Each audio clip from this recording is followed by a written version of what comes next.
this is Phil, and I'm here to tell you all about the CapesandLunatics Patreon. Get early access to all of our interviews, including the monthly Chichester chats with writer and comic book legend D.G. Chichester, new episodes of classic Capes and Lunatics shows, including The Quantum Zone, This, That, or the Third, and many, many more specials, all completely uncensored. Access starts for $3 a month, full video when you pledge $5 a month. Check out the link in our show notes or go to patreon.com/CapesandLunatics. Hope to see you there. Batman, my favorite character. Welcome back to another episode, another thrilling episode of We Are the Knights, the Batman Podcast. I am Phil, and joining me, that other half of the dynamic duo, it is... Or should I say that mystery woman who likes to put crossbow bolts through men? It is... Yes, indeed. That's right, kids, because this time we're going to be covering more Huntress for this time her appearance in Robin 3, the KGBeast is Wowed. I mean, no, Cry the Huntress. Nice. 1 through 6. Man, for this first couple were only, 4 or 5 issues, and now, man, they bumped it to 6 by the third one. Like, man, these things sell. They were cash grabbing. Oh, these were the ones, I think, Robin 3. DC and a cash grab? Get out of here! Well, did I get all of them eventually? I know I have some of them, in floppies, and, they did the lenticular covers and stuff. And Yeah. It was the 90s, kid. Just real quick. Oh, my. There we go. That's better. That's right, kids. Unlike her... Let's raise attention here. That's right. Rumpy Pumpy. Sex on the mind. Unlike her famous friend, she has a belly button window. It's a lot of skin, no matter how you. Ayo. All right. Like I said, let's get into this because this is 6 issues. So. All right, full speed ahead, Captain. That's all right. All right. So, right.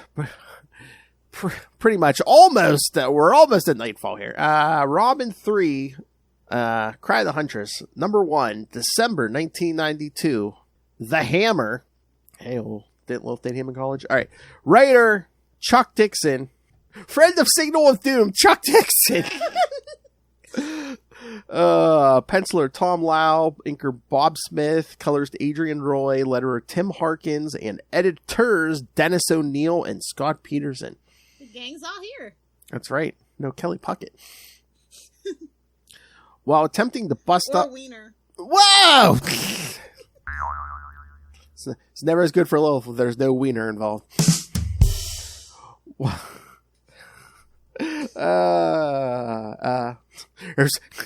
not a good time for Lilith if wiener's not involved. Scream it! I think now we're doing relatable Justin content. That seems like it. While attempting to bust up other people can, Sausage! While attempting to bust up a group of out-of-town neo-Nazi thugs called You the... can talk about the classic. You came to the wrong town. The White Wolves, Batman and Robin are suddenly forced to duck for cover when a rival... Not to be confused with Bucky's Wakanda name. Batman and Robin are suddenly forced to duck for cover when a rival gang's helicopter fires hundreds of rounds of bullets into the room. They got monies! They got a helicopter, bro! Man, talk about making it rain. For real. Make That's it rain. Hail. Seriously. Killing all of the White Wolves and nearly killing Batman and Robin as well. When the bullets finally stop flying, Batman decides that Robin should stay off the streets for a while until he determines who all of the players in Gotham City's gang wars are. Meanwhile, Huntress spies on some apparently foreign drug lords who are meeting with Tony Bresci, one of Gotham's top mob bosses, who Bane will make his bitch in a few months here. She can only assume that they are peddling a big score of designer drugs. No, let's be real. Bane made everybody his bitch. Okay. Well, yeah, including Batman. Exactly. That's why I'm surprised Ray doesn't do a Bane podcast. I love Bane. Ray, I need that drop. The greatest hero of the DC universe, Bane. The only man to break the bat. If you don't count Selena, because she's no man. Hey-o. She can only assume they are peddling a big score of designer drugs. Later, she breaks into the drug peddler's hotel room and, hoping to find out what they are selling in their luggage, she finds only blank paper.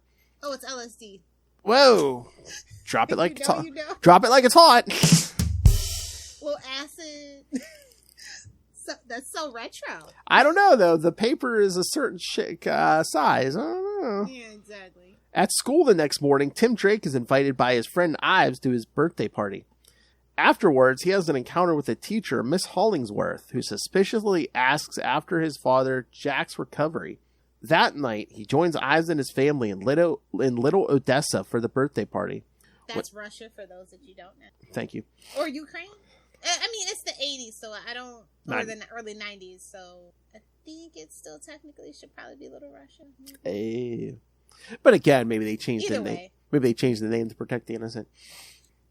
When Tim sneaks off to the bathroom, he overhears some Russian thugs beating up on a nearby store owner, Mr. Drzenko. Before he can intervene, the thugs leave, and he helps Mr. Drzenko's daughter, Ariana, take him inside. Mr. Drzenko refuses police help despite Ariana's protests, and she promises Tim she'll work on... Oh, yeah, these are Russian. That is a classic Russian name. Yes. Despite the circumstances, there is some romantic chemistry between the teens. I don't think so. If I know what I know now, I don't think so. Well, isn't he... He's bi, isn't he? Is he? I believe so. I thought him and John Kent were both bi. Strictly dickly, but okay. Whoa! Yeah, I thought that was the deal. That I thought he was bi. So I mean, it's possible. I mean, sexuality is a spectrum. Good for him. Exactly. Chuck Dixon. That's not how God made him. He'd know.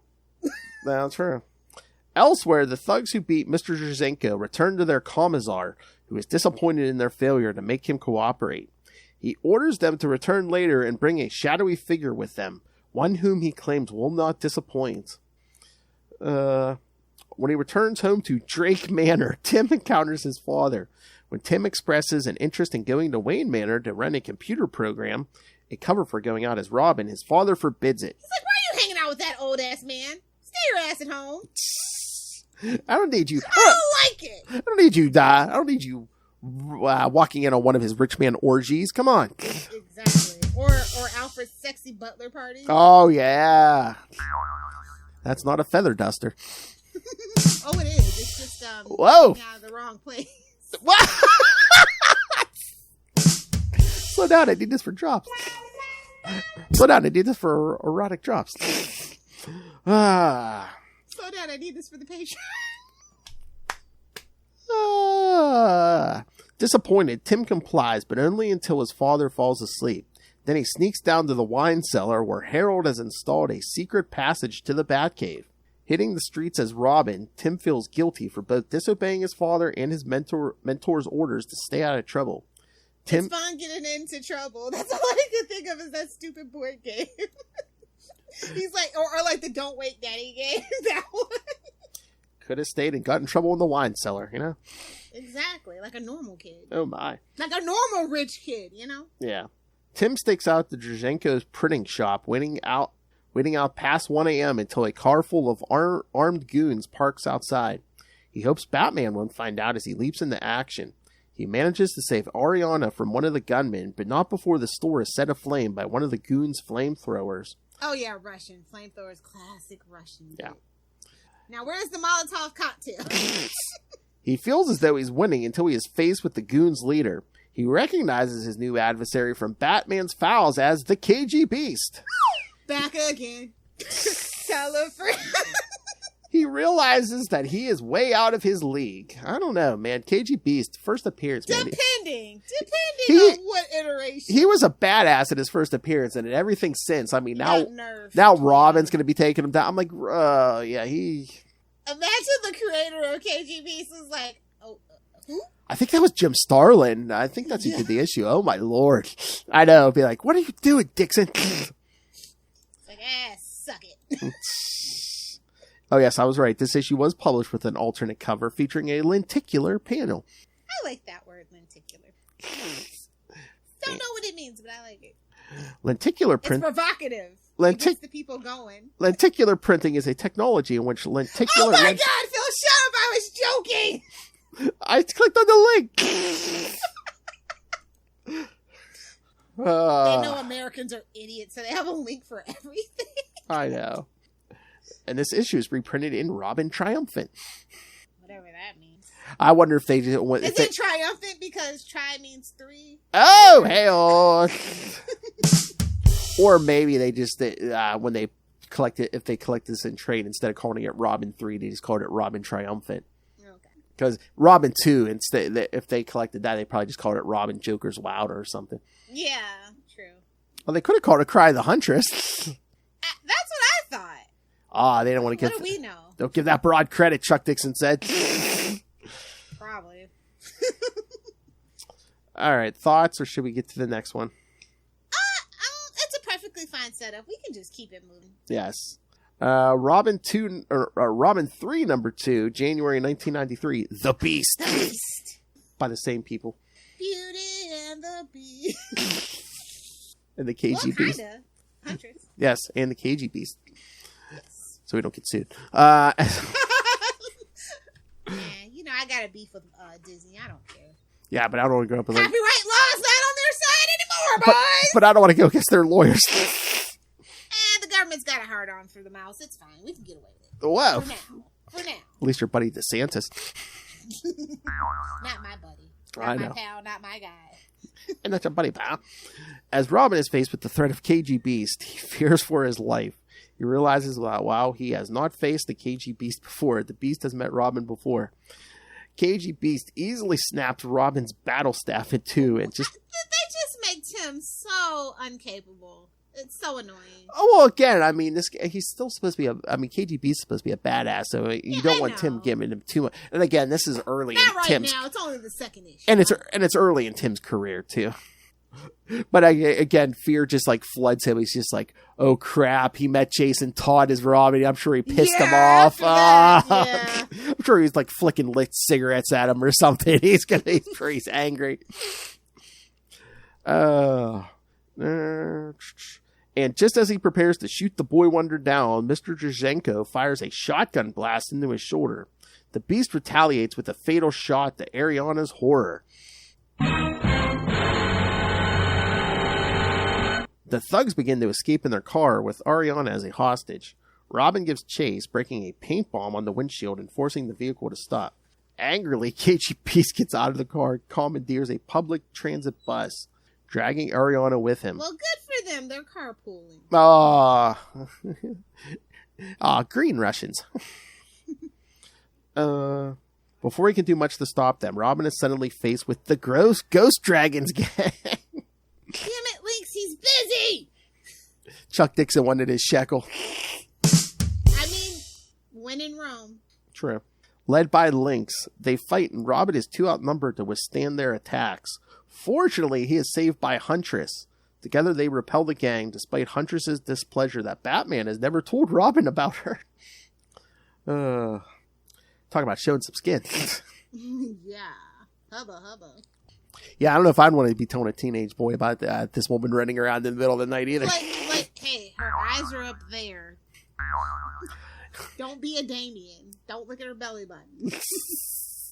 As it turns out, Robin and Huntress are on the trail of the same organization, the Hammer, a KGB covert group that has gone criminal since the collapse of the USSR. Interestingly, Mr. Drzenko was a printer, and the Russian mobsters Huntress was tailing are dealing in some kind of paper. They agree to work together, allowing her to catch the bad guys and him to save Ariana without Batman's... Tell Daddy! Oh my. Meanwhile, again, it just seems like somebody's Chuck Dixon miniseries here. It's like Tim's just getting led along by, like, is this like his fetish? Like this teenage boy getting led around by the you-know-what, by older women? First it was Lady Shiva in the first one. Now it's Huntress. I mean, not a bad shtick to have, just saying. Oh yeah, they were giving him full shtick. Well, his shtick got broken too, so. Whoa! Ow.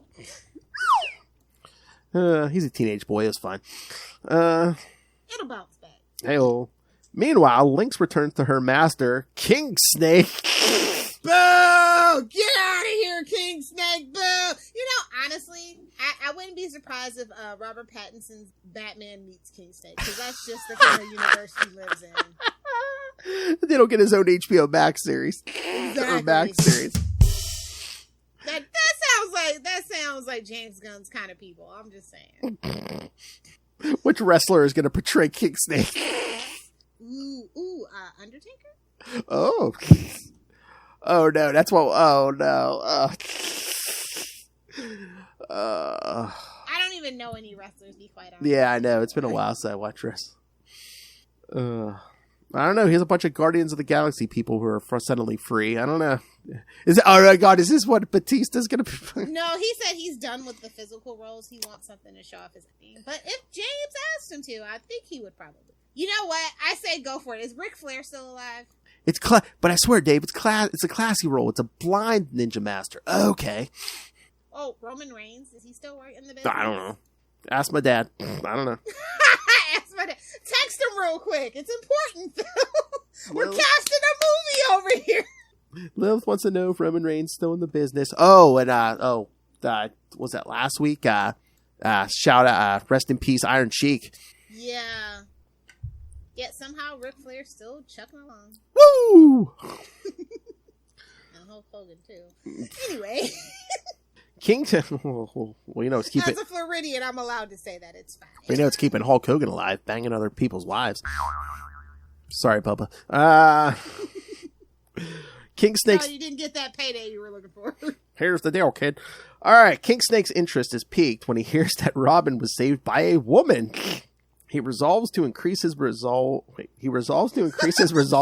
Oh my God! Wow! And marshal his forces to increase the Ghost Dragon's presence in Gotham. All you have to do is click right for a synonym to Google a synonym. Just a hint for the wiki editors. We love you, but we were happy to help you make better choices.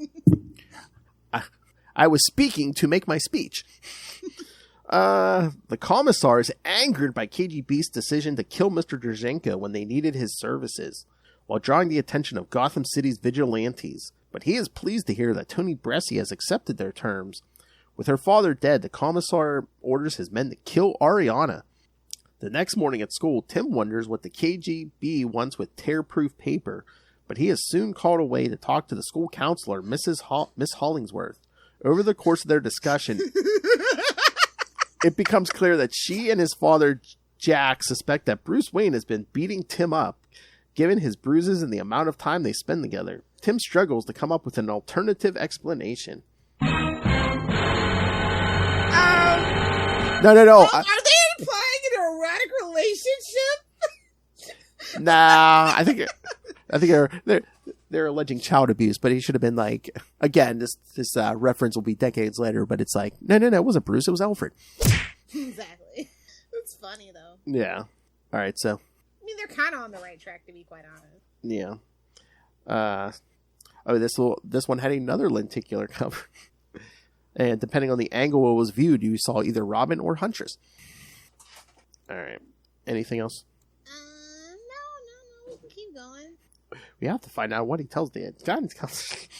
I mean, honestly. Okay, we're at the halfway point, and we're finally getting into the Russianness of it. Dos Vidania, really? Okay. No, Robin 3, number 3, January 1993. Dos Vidania, baby. Yikes. Chuck Dixon, never change. Not that you will. He didn't. I was going to say, not that you will. After being confronted by his school counselor, Miss Hollingsworth, about his bruises and injuries, Tim Drake is forced to come up with an excuse so that her suspicions aren't focused on his mentor and friend, Bruce Wayne. Under pressure, he lies and claims it was a senior classman who was beating him up, and agrees to go through a student roster to identify his bully the next morning. Who do I hate? Fearing the weight of his secret identity and the dishonesty it requires on his shoulders, Tim confides in the mute Harold Allnut deep in the Vatican. Ah, good old Harold. What a last name, eh? When you don't want anybody to talk back. When he returns home to Drake Manor, his father questions him about the apparent fight that gave Tim his bruises, and Tim is forced to lie again. Additionally, his father has concerns about the amount of time Tim spends at Wayne Manor, feeling that some jealousy at the fact that in his current state he can't be there for his son as much. Tim tries to explain... Not that you ever were. No, that's true. Well, Tim even calls him out on it. It might be like a later issue, but yeah, he calls him out on it. He's like, yeah, you guys shipped me from boarding school to boarding school. It's like... It's the rich people way. It's all they know how to do, Tim. I'm sorry, sweetie. I know, but it's like, don't throw it in my face, Dad, that I'm spending too much time with another guy. I mean, honestly, he shouldn't be spending time with an older man. I'm just saying. Yeah. He should be worried. I mean, honestly. Yeah. And he's coming home beat up and bruised, like, yeah.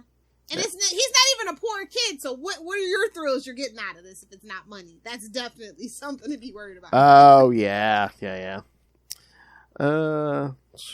Tim tries to explain that there's nothing to worry about, but confronted with his issues about his secret identity again, he simply storms off. He worries that he can't keep his secret much longer. Elsewhere, King Snake trains against the Ghost Dragons. After he defeats them all, he receives a report from Lynx indicating that their territory is being encroached upon by a new Russian gang employing the dangerous KGBeast. King Snake versus KGBeast. Money's on KGBeast. Battle of the D-list, kids! KGBeast is not D-list. He's I don't know. D-list. I don't know the way it's been being written here. I don't know. King Snake vows to take the KGBeast down himself, retaining his title as most dangerous assassin. Who gave him that title? Himself? Exactly. His ego? Mm-hmm.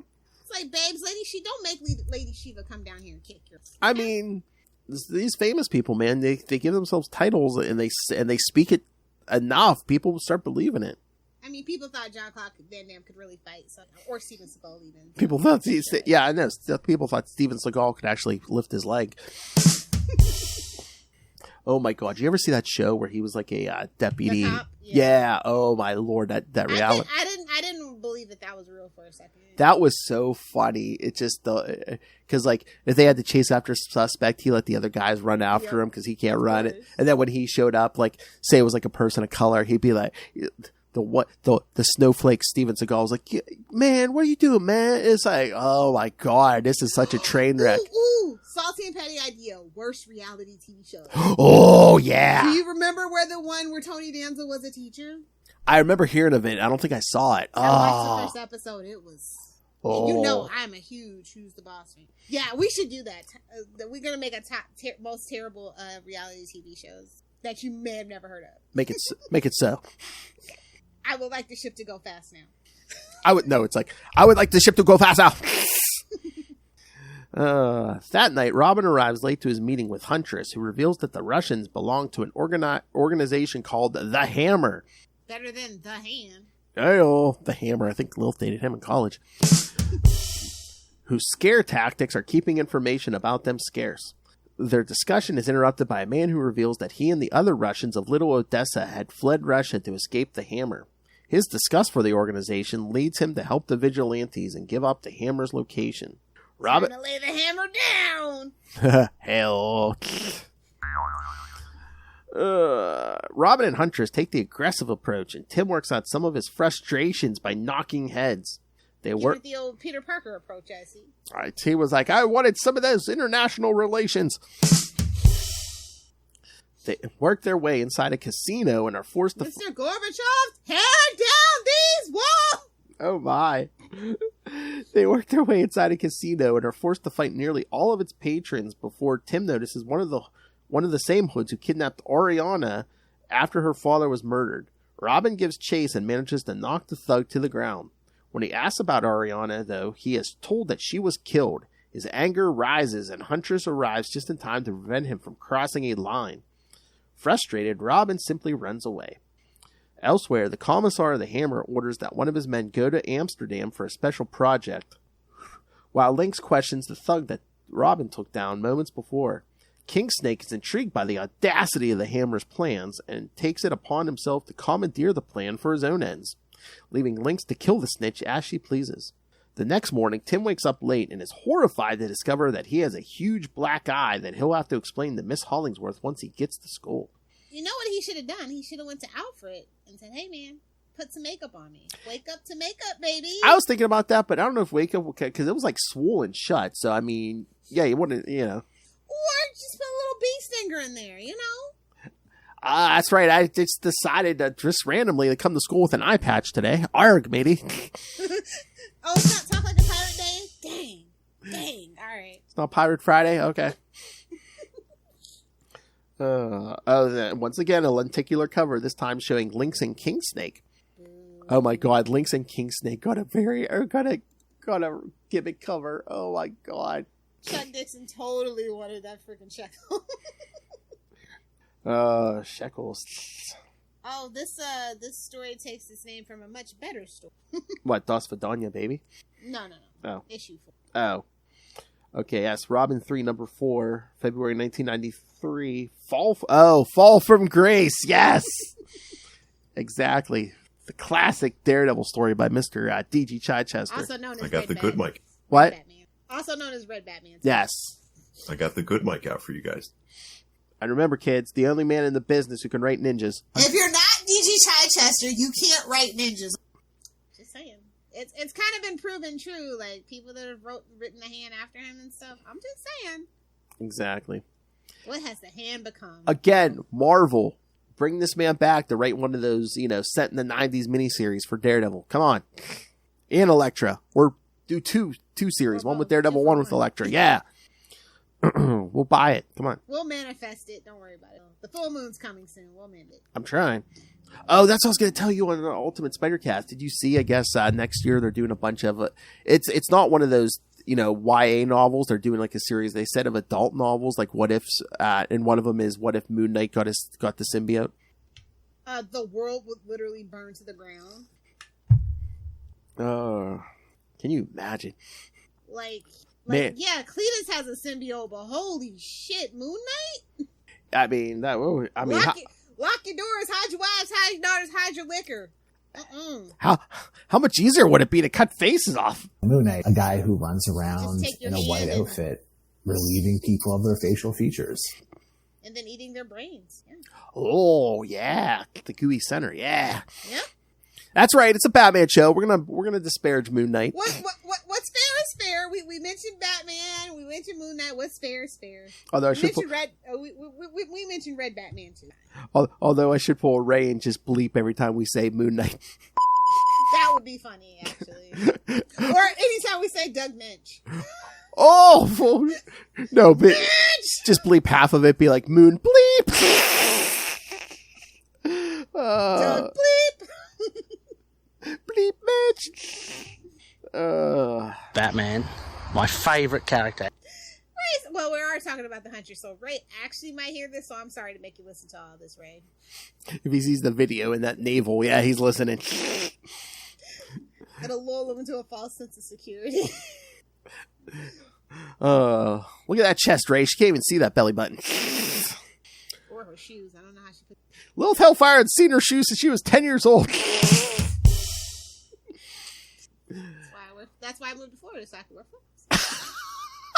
flip-flops. Slip-ons. Oh my god. She got to help her dog to put that dog's put these shoes on for her. Back to Tim and his black eyes, Philip. That's right. Robin Before number you 4. get one. Whoa! Let me text Danielle as a matter of fact. Another one who can't see her shoes. All right. Alfred Pennyworth returns to the Batcave to find Tim Drake training there on a school day. Tim explains that he is skipping school and Alfred is disturbed by the reason. Tim is sporting a large and severe-looking black eye. Tim asks that Alfred keep the knowledge to himself before returning home to Drake Manor. At home, Tim's father, Jack, confronts him about his skipped classes, leading to more questions about the black eye and what has happened to Tim since his father was confined to a wheelchair. The Obi man. Tim complains that his parents had never taken much interest in him until now, and Jack complains that he can't be expected to be as wonderful as Bruce Wayne. Oh, sweetie, you're not. He's not. I'm He's a terrible person. I'm sorry I can't kill orphans, boy. I'm sorry I too refuse to fix Gotham's problems with my large amounts of cash. I'm sorry I was married to your mother and not just having dalliances with women who can't zip up their shirts. Tim storms off with both regretting the harsh words they used. That night, Tim goes out as Robin, bemoaning his frustrations with having a secret identity and his lack of anyone to talk to about his problems, except perhaps Huntress. Meanwhile, Huntress returns home after a night on the street, only to find Robin waiting for her in her apartment. He reveals that based on hints that she dropped during their last encounter, he deduced fairly easily who she really is. Tim informs her that the paper sample she discovered in the possession of the Russians is currency stock, and that the only profit in counterfeiting currency is in counterfeiting one from a stable economy. Together they return to the hotel room where she found the sample and search for clues, while Robin uses a speed checkout system to see who last booked the room. They set off a sensor alerting the Hammer to their intrusion. They manage to take down the hoods, and just as Huntress prepares to torture them for information, an explosion goes off at their backs. The KGBeast appears, promising to kill them both. In a rage of vengeance for Ariana Jurzenko, Robin uses a new improved battle staff to actually do some damage to the beast. And in Give it the old Jason Todd, I see. Hit him right. Or should I say Jason Rod? Whoa! Hit him right in that cybernetic implant. He hit him right in the face with that sack. Oh, I got a better one for you. He hit him right in the face with that staff. Whoa! Feel free to use that on Nightwing. I think the pants come off next. In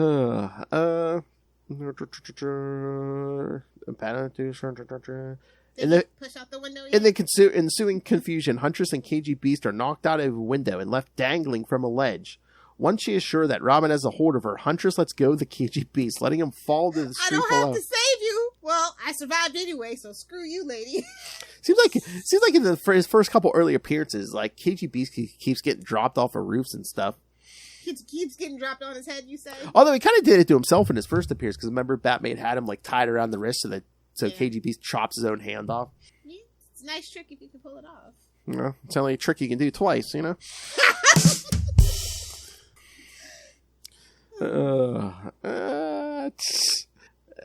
Even so, he survives and escapes. The next day, Tim manages to go to school on time, but is once again called in to see his counselor, Miss Hollingsworth. She demands an explanation for his injuries, threatening expulsion. That's not how that works! Tell me your trauma! When she is called away for a moment, Tim takes the opportunity to escape through the window. Later, Tim searches for information on his case is interrupted by his father's announcement that he is transferring Tim to Fernwood Academy for Boys in Metropolis. Bum, bum, bum. Maybe he would have discovered his bisexuality sooner. Yeah. Maybe it would have been better for it in Metropolis. He would have been away from Bruce. Maybe he could have teamed up with Clark. I'm like, was this the punishment we were supposed to think? Metropolis is not the punishment, my friend. You know what funny? He said, I'm transferring you to Metropolis, and Tim just like threw his arms around him and go, oh, thank you. Oh, thank God. That's every kid's dream at that point in Gotham. I know. Some rich couple adopts him and swoops him away to Metropolis. Although you will have alien attacks. That's true. You might have a building fall on you, but at least you can drink the water and breathe the air. And OSHA actually shows up. No, Brainiac just flattens the block. Just don't live in the slums. You'll be all right. I was thinking the one day, I'm like, how depressing would it be to be Superman? Because it's like, if you live in the DC universe and like you think you're like about to die, anywhere in the world, aren't you going to scream, hey, Superman, help? So you know how many times a day he probably hears Superman, help? Yeah, we've kind of discussed that before too. And Smallville actually has a really cool episode about it too. Yeah, it is a little different. But again, Clark's a little bit of a psychopath. Oh my! He is Kryptonian. Superman can get bashed a little too. Look, listen, I love the big blue Boy Scout. Okay, yeah, the alcohol's kicking in. Don't mind me. But he does have a few issues now. And it's through no fault of his own. It's because humans, we suck. He's just change everything we touch. That's true. I was gonna say he's Kryptonian by genetics, but he was raised in the Midwest. Yeah, he's cornbread fed for sure. He is so corny. All right. Robin number 5 from February 1993, Circle of Darkness. Hello, darkness, my old friend. Circle of Darkness. Whoa! In Amsterdam, well, speaking of, in Amsterdam. smoke the doobie. Actually, that's not what they do. They eat mostly edible. Not that I know or anything. A lot of stuff is illegal over there, isn't it? Like weed, prostitution. Not really. Actually, it's a lot more strict than it is. Oh, really? Oh, okay. That's kind of a bummer, honestly. What? It's illegal, or is it just regulated? It's legal, but it's like in a coffee shop. There's like so many more restrictions.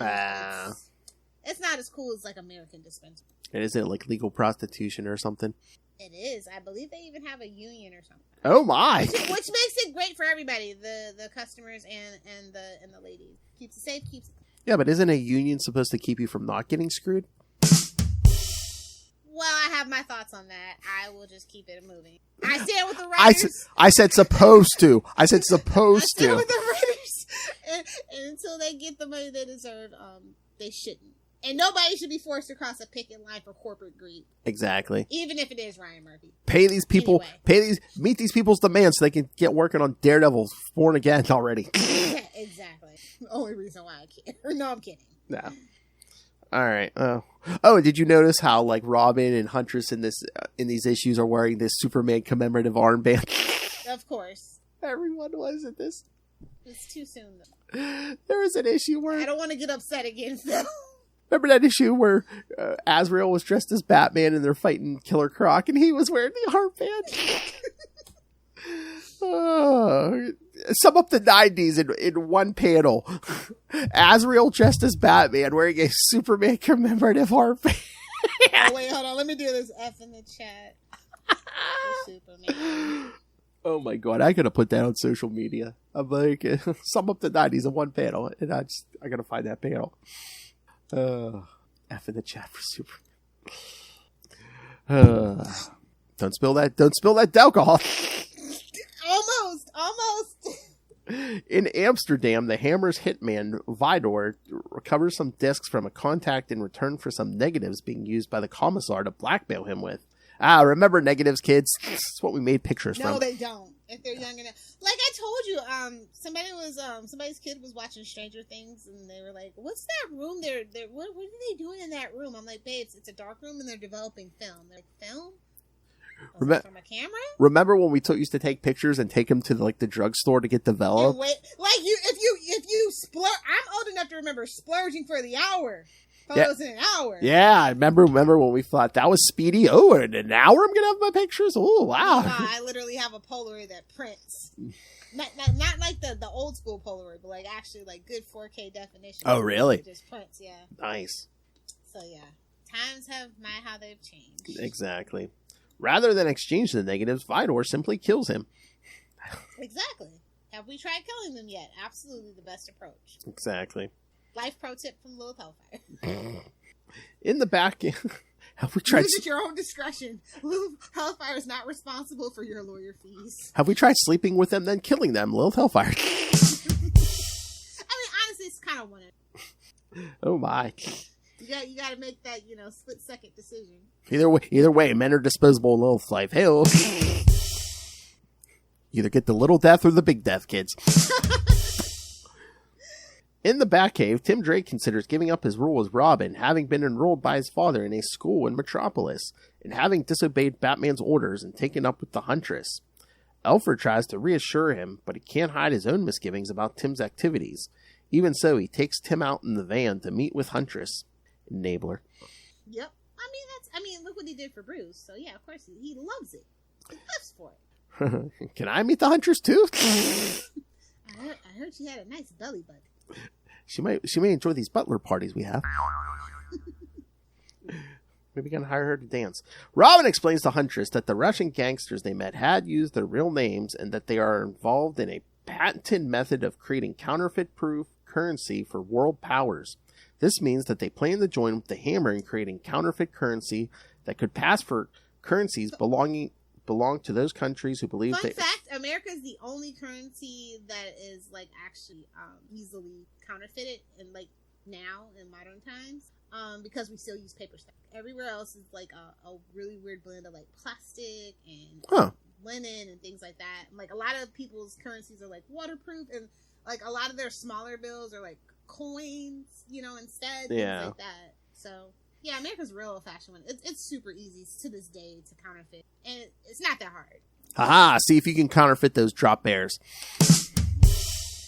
As soon as 3D printing gets cheaper and the materials are a little bit better, I will be downloading a car. I'm just letting you guys know that. A car? Will be downloading a Tesla, yes. You know what? Forget your sex bots. Forget your 3D cars. I mean, Justin had the right idea. I had also had this thought. We need to invent a transporter, a teleporter. Come on. That's a little out of my wheelhouse. I'm not Reed Richards here. I don't care about you know, I love you guys, but I don't care about humanity. I mean, that's the only way we're gonna see Ray, unless we like stuff him in a box and ship him here and hope, you know, give I'm him. sure his wife will after the last baby turns like 6 or 7. She'll be tired of his shenanigans, ready to ship him off. I don't need you anymore. Well, you know, blame America for not investing in infrastructure. Blame America. All our taxes go where? To the military. For what? To cause havoc with other people that we should be minding our business on.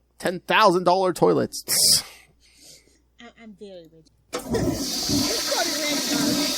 Randy. I mean, that toilet paper conspiracy still got me thinking. I'm just saying. It's not wrong. That's the conspiracy. It's running the world, toilet paper.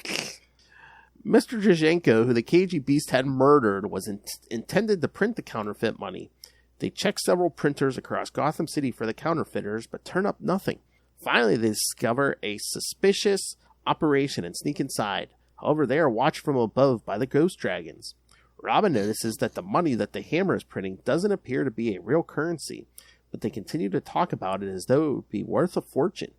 He decides to stay on to investigate the real plan until the KGBeast turns up carrying Huntress's unconscious body. Using the sound of the printing presses as cover, Robin knocks out some of the goons and attempts to alter the program that will produce the counterfeit currency. While searching for Huntress, he discovers that Ariana is not dead, but has been put to work bagging heroin for the Hammer. He kills the lights in the plant and makes his way to Ariana. Unfortunately, once he gets to her, Vidor and his men block their path of escape. Bum, bum, bum. Exactly. Hey, just for you, Lilith, this was the penultimate issue. Yes! Future Lilith, feel free to drink, although you probably will be still hungover. Present Lilith, take a drink. Don't mind if I do. Yes, I guess this whole series had lenticular Man, they sprung for 6 lenticular covers. No offense, on a Tim Drake Robin book. That's how crazy the 90s were, man. We were rolling in the dough. The third Robin miniseries. We were rolling in the dough in the 90s. I'm telling you, man. Like, you could do no wrong in the 90s. I mean, think about it. We were riding high. I mean, Death of Superman already happened. Nightfall's about to kick off. I mean... You'll get a lenticular cover. You'll get a holographic cover. Everybody gets a Superman Death of Superman armband. Talk about printing money. I mean, comics in this time, you know? No, it's true. Like, the bubble's gonna hit, but they're riding that high, baby. They are riding that high. Oh, man. Just to go back. I know. I had a time machine. That's where I would go, man. How? Just hide out. Get all this stuff in mint condition. Oh. Just bury it. Super back it and bury it and then come back. Yeah. All right, so should we get to the conclusion? Yes, to be concluded. Murder Inc. Robin 3, number 6. Not to be confused with Ja Rule, because nobody cares with Ja Rule. To paraphrase Aziz Ansari.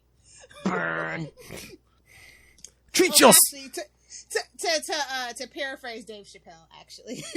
What would Ja Rule think? Nobody cares. March 1993. Murder Inc. Inc. I-N-K. Don't worry, they're a defunct record label. They can't hurt us. It's fine. And we must have a deadline crunch because this time we have 2 pencilers, Tom Lau and Grant Meeum, and 2 inkers, Bob Smith and Jose Marzan Jr. And 3 editors, Dennis O'Neill, Scott Peterson, and Jordan B. Gorfinkel. Gorfinkel, get out of here! That's her Denny. Let Peterson do his job. That's Denny. That's her Denny impression. They're like, Denny, you're letting too much through. It's just Chuck Dixon. You're letting too much through. You know, Denny and Chuckson go way back, right? Oh, machine guns, heroin, Russian gangsters. This ain't a Punisher, boy. The authority's not gonna like this. Tell him to go over to the Punisher, which he did. Exactly. That's what makes it so funny.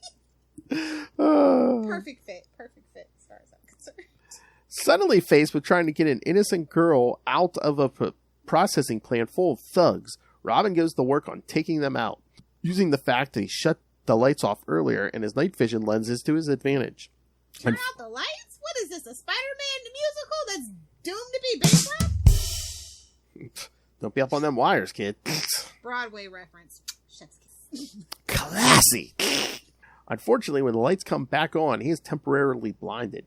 Even so, he manages to take out as many of the thugs, grab Ariana, and make their way into the hallway. Unfortunately, Ariana has been drugged, and Robin is forced to leave her alone while he attempts to rescue Huntress from the KGBeast. The Hammer's commissar attempts to extract information from a bound Huntress, but she is not forthcoming, even under the KGBeast's torture. You said coming. Oh my! Boy, I don't know how I didn't see that joke coming. It was right in the face. You hit him right in the face with that sack. Oh wait, no, sorry. Not in the face! There we go. Knowing he has little chance against the beast, Robin attacks anyway, hoping to buy Huntress some time. She makes good on the chance, using her unbound feet to kick the commissar to the ground while KGBeast is distracted. Finally, Robin tosses a batarang, cutting the rope holding her. He drops some smoke bombs, and two of them escape up an elevator shaft. Despite that, Robin explains that they still must save Ariana. Meanwhile, the Ghost Dragons begin laying siege to the printing plant. While they kill many of the Hammer's thugs, KGBeast remains and nearly kills their leader, Lynx. Fortunately for her... You know what this feels like? This feels like a third movie in a Sam Raimi franchise. It sounded like a 90s action movie. And then... show me all skill. Show me all monkey skill. It's like, dude, where's that car? And then... Fortunately for her, King Snake arrives and engages with the beast. This gives the opportunity for Lynx to shoot at the commissar, who falls into a printing press, which shorts out the power in the building. Almost as good as a recycler being hung from the bat plane, but not quite. So the commissar gets crushed in the printing press in the last issue. Crunch time. The darkness offers the blind King Snake an advantage. In the darkness, Huntress, Robin, and Ariana attempt to sneak out, but they are accosted by Lynx. Robin risks his life to knock Lynx out and catch up to the Huntress. After defeating KGBeast, the King Snake attempts to take the printed money for himself, but he is interrupted by Huntress, who threatens to burn all the currency with a flamethrower. Oh wait, is she Joker's daughter? Oh my! Oh no, my half was on the bottom. Exactly. However, Robin offers a proposition. They will allow King Snake to keep the counterfeit bills if he will let them and the Hammer's prisoners go. Knowing that he will have another chance to kill Robin, King Snake agrees. Before they go, King Snake reveals that the counterfeit currency is actually the Euro dollar, a currency for we're getting political now. A currency for the European Commonwealth that will not enter circulation for years, meaning it is not yet valuable. Yeah, because they fought over it. Yeah, If you remember that whole thing, that's crazy. I'm surprised it actually the British pound is still that's sort of medicine. As they drive off, Robin reveals that he had already changed the encoding on the money's data strips such that it won't be accepted as legitimate currency. Well, it's also not. Well, and even to this day, it's technically not subjected to like the regulations of like any Federal Reserve Board. So like, there's no reserve requirements. That's actually really smart. And I wonder how Jeff Dixon came up with that. Oh my! No offense, like no, seriously, like it was like a really big thing, and there was a lot of speculation, and still to this day, it's kind of controversial over there too, as well. Like again, maybe he reads periodicals like Chichester did. Maybe. I shouldn't be like that about Chuck Dixon. But, like, because, like, the stuff that he writes about, it's very, like, it's very street-level thug, mobster stuff. So, like, it's, like, a really, like, smart point that he's making. It's, even to this day, like, it's kind of still true. Yeah. So, just interesting. Tim finally returns home to Drake Manor, where his father, Jack, waits. Before he can explain himself, his father apologizes for allowing them to grow apart. We're just going to wash all that badness away. His father apologizes for allowing them to grow apart and promises to cancel his plans to put Tim in boarding school. As they agree to let nothing come between them again, symbolism. Look at the sky. It's a bird. It's a plane. Oh, it's a downer. It's a bat signal. Damn it. Symbolism in the sky. Yes, the bat signal shines in the sky. So, I don't know. Chuck Dixon really knows how to put you down on a downer, go out on a downer note, doesn't he? That's like his specialty, man. Nothing good can happen for poor Tim. Doesn't it seem like, I don't know, it was Chuck Dixon was just like, oh crap, I gotta tie up that whole father thing. So it's just like, oh, okay, he changed his mind. Well, if you know any super wealthy people, they're very wishy-washy. Not true. His wife probably talked to him like, well, we did put him in a lot of boarding schools. The boy made a point. Maybe not put him in another boarding school. Maybe keep the boy at home. What about the school counselor? We'll pay her off. Well, basically. I think that's all she was snooping around for, honestly. Maybe. Miss Hollingsworth, that doesn't even sound like a real name. She wanted to be... She's probably some villain. She's probably Granny Goodness for all we know. Nah, I think she just wanted to be Jack Drake's second ex-wife. Oh, no, technically... Oh, giving it bad teacher vibes. Love that for her. Oh, no, I shouldn't say that. The first one wasn't an ex. She just got murdered. Still technically. Not true. All right. Thoughts, Lilith? Woo! we breezed through those pretty quickly. Proud of us. Exactly. Only a few dick jokes. It's the dick jokes that really, take up the time slot. Sometimes it's just more accuracy than quantity, Lilith. Ooh! Okay, old man Phil. Oh, my. We see your life philosophy. I meant about the... Oh, God. Pervert. Hello? Lilith is like, I prefer quality and quantity. Both is good if you can get it. Hey-oh. But no, actually, this one, I think all three Robin miniseries are very much on par with each other. Well, I should hope so. I think they're all written by the same guy, so I hope so. Well, that doesn't really mean anything. That's true. That is true. But this was Chuck Dixon in his prime, for better or for worse, however you feel about him. Solid storytelling, the pacing was great. A few things fell through the cracks, but, it's bound to happen. Like, you... In a miniseries, you want to get that action because, it's got a lenticular cover. Nobody's here for the daddy drama of it all. They're here for Huntress's belly button and some action. So, and you delivered on that. Exactly. Solid B+ performance for the miniseries. Ooh, nice. Yeah, I agree. But it's Tim. Like, had it been another Robin, it probably would have been maybe an A-. You know how I feel. Yeah. Well, it's tolerable. Like, you feel bad for him. I don't like Tim at the beginning of his career at all because he's not confident. He just has all these issues. It's more, when he gets the car that he becomes like, Tim to me. Like, that's the Tim I like. Yeah, well, that's coming here soon, but I love how they subtitle this was "Cry the Huntress," and I'm like, well, did we really get that much Huntress? All she did when we did see her was cry, basically. So I get it. Oh, damn.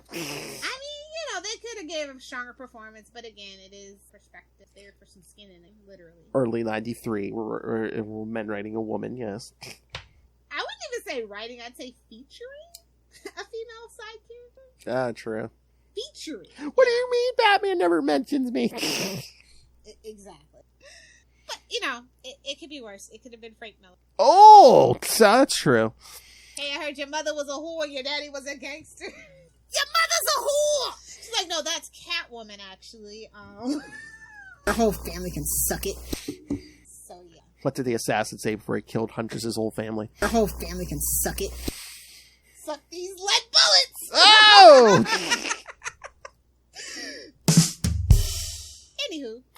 Anywho, anyway, I was going to say, any new Bat books I think we discussed on Unlimited Justice, episode 54. Our Wonder Woman scroll down number 800 celebration. Yes, we also discussed Catwoman and Nightwing, and and just in case you don't know, we have a whole Nightwing podcast as well, Nightwing News. That's right here on this feed. Diggity dank. Real classy. It's got a real professor and everything. Yes. A published author and everything. Yeah, you won't hear many dick jokes over there.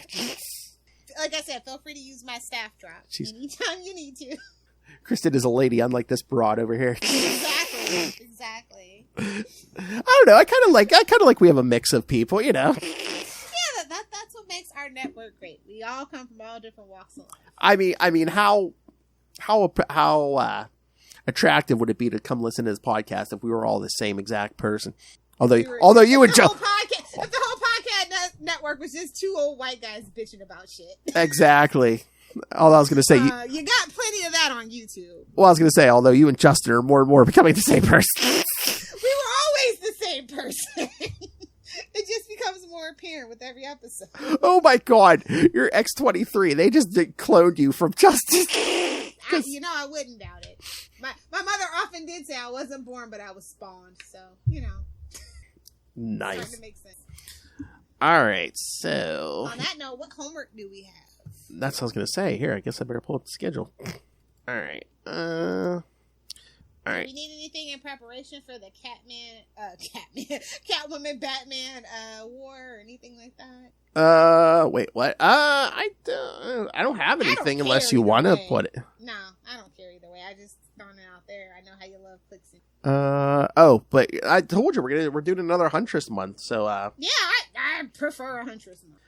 Well, we're gonna get more Batman also because next week we're gonna do a crossover Detective Comics 685 and 686 and Robin 17. So okay, cool. I think we might be getting more King Snake too. So an unfortunate side effect.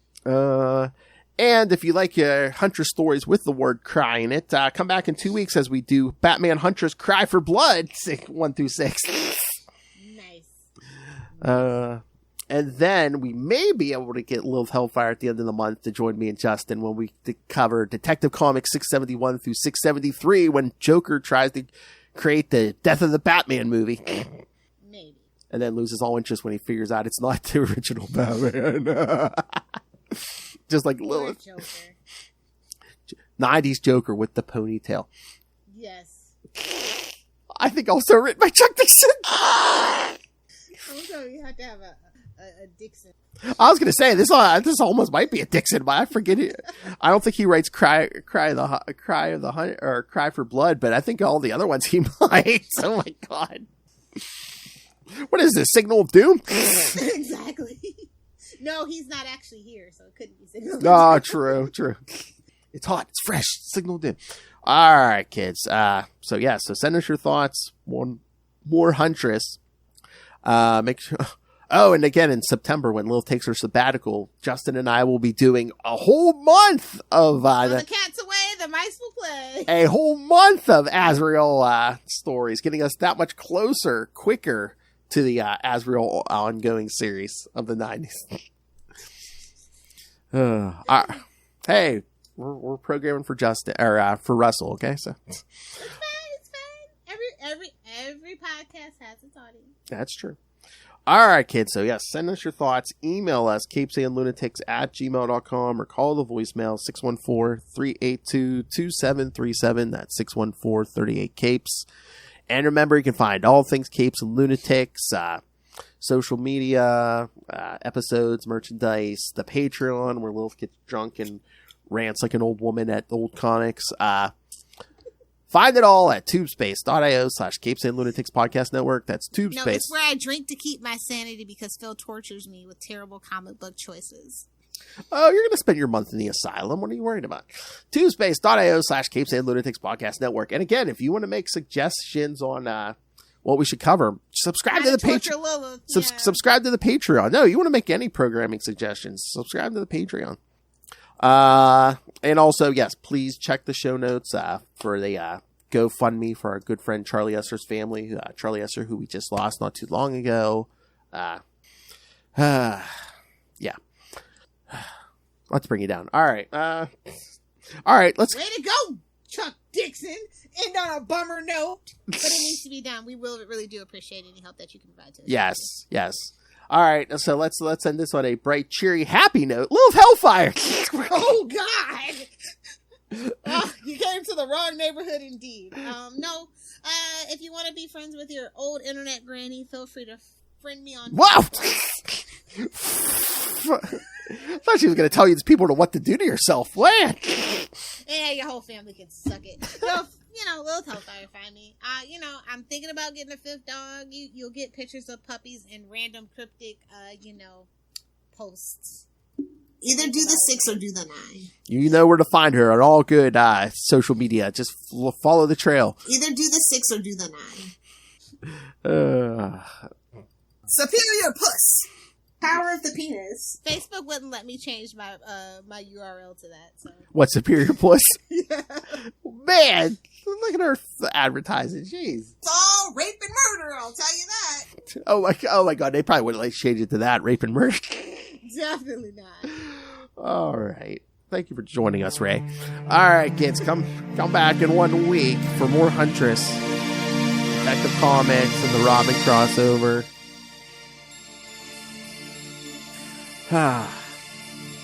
15 minutes to spare. I know. Got just enough time to fill up my drink, go to the bathroom, take a whiz, and yell at my kid to get in the shower. All right. All right, kids. Yes. It's been a fun ride. I feel like it took a stick to the face. You hit her right in the face with that stuff. Whoa!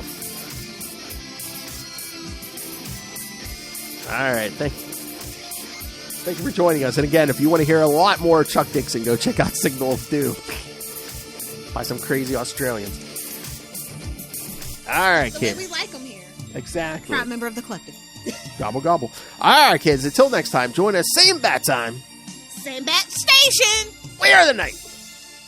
Batman Podcast. Free the belly button.